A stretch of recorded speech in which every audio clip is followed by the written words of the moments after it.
Okay, so I want to do a little video on how I personally foam roll. There's a ton of different ways to do this, but here's the main idea. I always start with rolling my upper spine. I just love all the cracks that I get when I do it. So then what I do is when I find a spot that feels like a knot, you can see here I'm really digging into that one side. So you almost seek out the area that you're after and then attack it.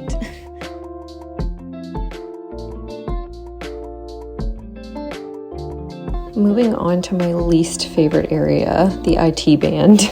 So this is the beginner / easier way to do it, is how I have that foot in front of the side that I'm rolling to take some of the pressure off.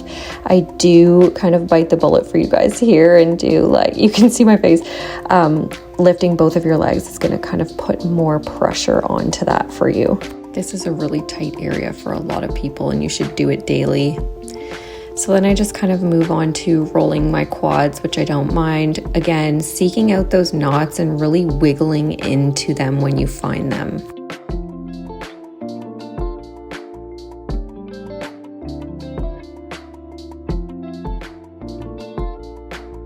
Then I'm moving on to my hamstrings, which they're not sore today, so it's not too bad. It can be bad. I like to take one at a time like this and really seek out the knots, do a little nice slow rub when I find them. And it just depends how sore you are, but it's really, really great to work out the knots in your hamstring, putting all the pressure on the one side. Then I go down and do my calves, and it's the same idea. Find those knots, and I kind of turn my feet in and out to really wiggle into the spots. Put weight on one side and really dig it in there. This is also holding yourself off the ground, which can be equally as difficult, but it will do the trick. And next looks really funny. Don't make eye contact with anybody in the gym, but this is for your hip flexors.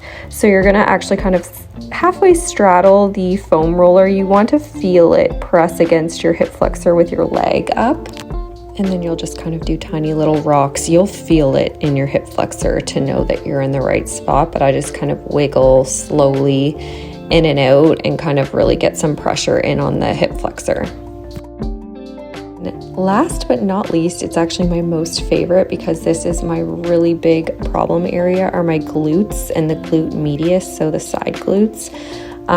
I have so many knots here. I'm actually seeing a massage therapist for it and it's really helping, but you can see me really seeking out those knots. Look at how I'm really digging in there and wiggling when I find the spot, and I move all up and down the piece. My legs are moving in different ways to just really get in there. There's no right or wrong. You'll know because you'll feel the knots.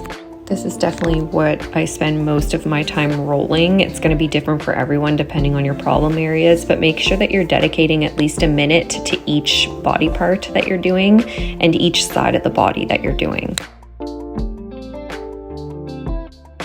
And then to finish it off, I just go back and re-roll really quickly my upper back and some more cracks come out, and that is my favorite way to end the session.